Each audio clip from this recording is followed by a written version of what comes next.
Join Forum IAS Academy, trusted by hundreds of toppers, including IAS Rank 1 Shruti Sharma.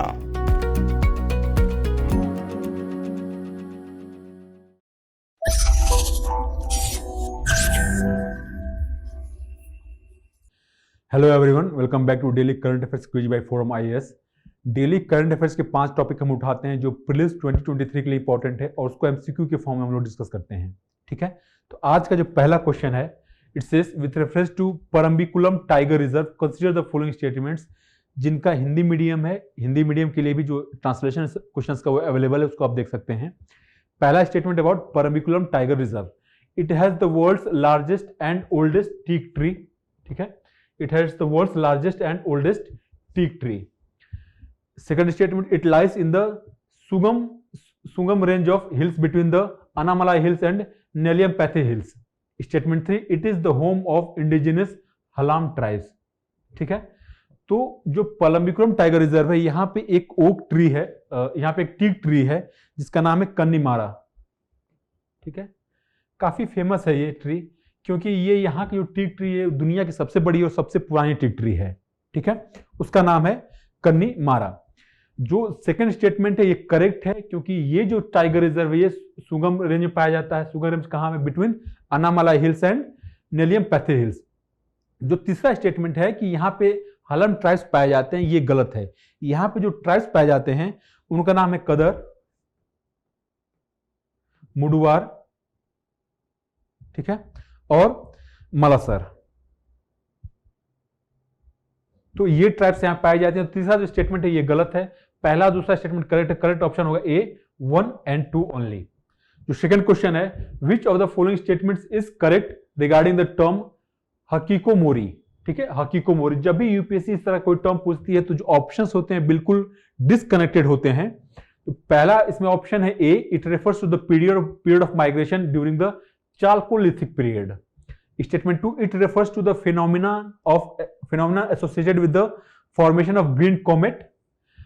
Statement 3, it is associated with the reduced productivity and making more difficult for individuals to contribute to the larger economy. Statement 3, it is an endemic species of the frog found in the southern western Ghats of India. लेकिन जो सभी statement से बिल्कुल different है, ये history से related है, ठीक है, ये साइंस से रिलेटेड है, ये इकोनॉमी से रिलेटेड है और ये बायोडाइवर्सिटी से रिलेटेड है। तो जो हकीकोमोरी टर्म, इसका मतलब ये है कि जो लोग हैं, कुछ लोग ये डिसाइड करते हैं कि हम आने वाले 6 महीने या 1 साल के लिए सोसाइटी से विड्रॉ कर लें, एक तरह का कह सकते हैं कि टेम्पररी रिटायरमेंट में चले जाए, जिसको इंग्लिश में सैबेटिकल लीव भी बोला जाता है। तो अगर वो सोसाइटी से विड्रॉ कर ले रहे हैं तो कोई एक्टिविटी उनकी नहीं है, और कोई एक्टिविटी नहीं है तो उनका जो प्रोडक्टिविटी या फिर ये करें कि इकोनॉमी में जो उनका कंट्रीब्यूशन है वो कम हो जाएगा या फिर उस समय के लिए बंद हो जाएगा बिल्कुल। तो जो थर्ड स्टेटमेंट है इसमें कि associated with reduced productivity and making more difficult for the individuals to contribute to the larger economy, ये सही है, यानी ऑप्शन सी सही है इसमें। Question number 3, consider the following statements.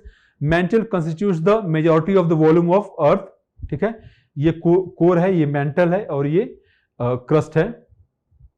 Second statement, gravity operates deep beneath earth to remove elements of the lithosphere. Statement 3, southern part of India is more vulnerable to earthquakes. तो आपको अगर tectonic के बारे में पता हो कि इंडिया में टेक्टोनिक इवेंट्स कहां होते हैं, तो वो नॉर्थ इंडिया में होते हैं, पर्टिकुलरली हिमालयन रीजन के अलोंग में। क्यों? क्योंकि जो इंडियन प्लेट है वो सबमर्ज करता है, पुश कर रहा है एशियन प्लेट को, उसके अंदर सबमर्ज हो रहा है। तो उसकी वजह से क्या होता है कि जब एनर्जी रिलीज होती है तो अर्थक्वेक इवेंट्स यहाँ पे होते हैं, पर्टिकुलरली नॉर्थ इंडिया में। जो सदर्न इंडिया है, जो पेनिनसुलर इंडिया है, वो काफी स्टेबल ब्लॉक है इंडिया का। ठीक है, तो थर्ड स्टेटमेंट इनकरेक्ट है। आपका ऑप्शन जो करेक्ट आंसर ये समझ में आ गया होगा, लेकिन मैं आपको बता दूं जो मेंटल है, मेंटल अर्थ का वॉल्यूम की अगर हम बात करें तो सबसे ज्यादा जो वॉल्यूम है वो मेंटल का है। सबसे ज्यादा एरिया, जो सबसे ज्यादा मटेरियल मेंटल पाया जाता है। दूसरा है gravity operates deep beneath earth to remove elements of lithosphere. तो लिथोस्फीयर के नीचे जितना भी एलिमेंट है, जो मटेरियल है, वो चर्न होता रहता है, उसमें ग्रेविटी का भी इंपॉर्टेंट रोल होता है। तो पहला और दूसरा स्टेटमेंट करेक्ट है। करेक्ट ऑप्शन होगा A 1 and 2 only. Question number 4, with reference to Torsa river consider the following statements. Statement 1, it rises from the Chumbi valley in Tibet. Statement 2, it is known as Machu in Bhutan. Statement 3, it enters into India through West Bengal. किसकी बात हो रही है? Torsa river की बात हो रही है, ठीक है। आप देखें कि ये जो रीजन है सिक्किम का, ठीक है, यहाँ पे कुछ ऐसे भूटान है, तो भूटान यहाँ पे है, तो यहाँ पे चुंबी वैली है, ठीक है। ये जो टोरसा रिवर है यहाँ से ऐसे आती है भूटान होते हुए, और फिर जो वेस्ट बंगाल इंडिया में, यहाँ पे वेस्ट बंगाल में इंटर करती है, तो चुंबी वैली से ही आती है। चुंबी वैली में ये राइज करती है। भूटान में इसको जो बोला जाता है वो बोला जाता है अमोछू, ठीक है। तो इसका नाम माचू नहीं है, अमोछू नाम है भूटान में। स्टेटमेंट 3 कि it enters India through West Bengal, ये भी सही कि आप देखें कि भूटान कहां पे स्थित है, बिल्कुल वेस्ट बंगाल जो दार्जिलिंग का रीजन उसके ऊपर भूटान है, तो भूटान होते हुए ये वेस्ट बंगाल में इंटर करती है रिवर। तो करेक्ट ऑप्शन होगा 1, statements 1 and 3, option correct C 1 and 3 only. Question number 5, consider the following statements, land conversion is a threat to biodiversity, very common sense statement.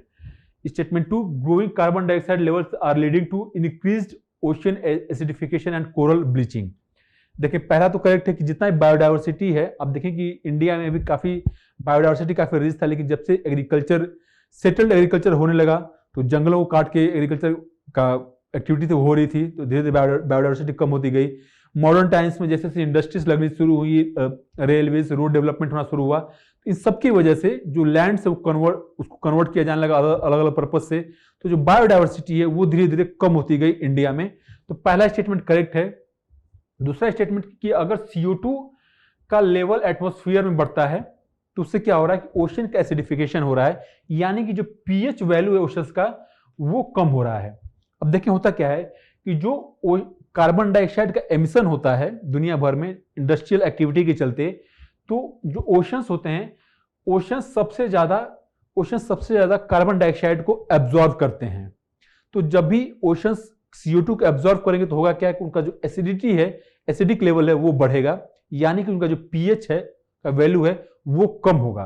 अब देखें कि जो प्री इंडस्ट्रियल लेवल पे जो ओशंस का acidic value था वो था 8.15। देखिए pH 7 जो होता है ये न्यूट्रल होता है, बेसिकली न एसिडिक होता है न एल्कलाइन होता है। ये किसका होता है? पानी का होता है, H2O का। लेकिन जब भी अगर pH से ज्यादा वैल्यू है तो एल्कलाइन है, pH से कम है तो एसिडिक है। लेकिन यहां पे भले ही 8.25 ओशंस का pH वैल्यू था प्री इंडस्ट्रियल लेवल पे, लेकिन अब ये कम होकर हो गया 8.14। इट मींस कि towards less than 7 pH value तरफ मूव कर रहा है ओशन का एसिडिटी का वैल्यू, ठीक है। तो ओशन सब एसिडिक होते जा रहे हैं। अब देखिए यहां फिर बात हो रही है कोरल ब्लीचिंग हो रही है CO2 के एमिशन से। तो देखिए जो कोरल्स होते हैं, कोरल्स काफी सेंसिटिव चीजें हैं जो भी ओशंस में होते हैं ये।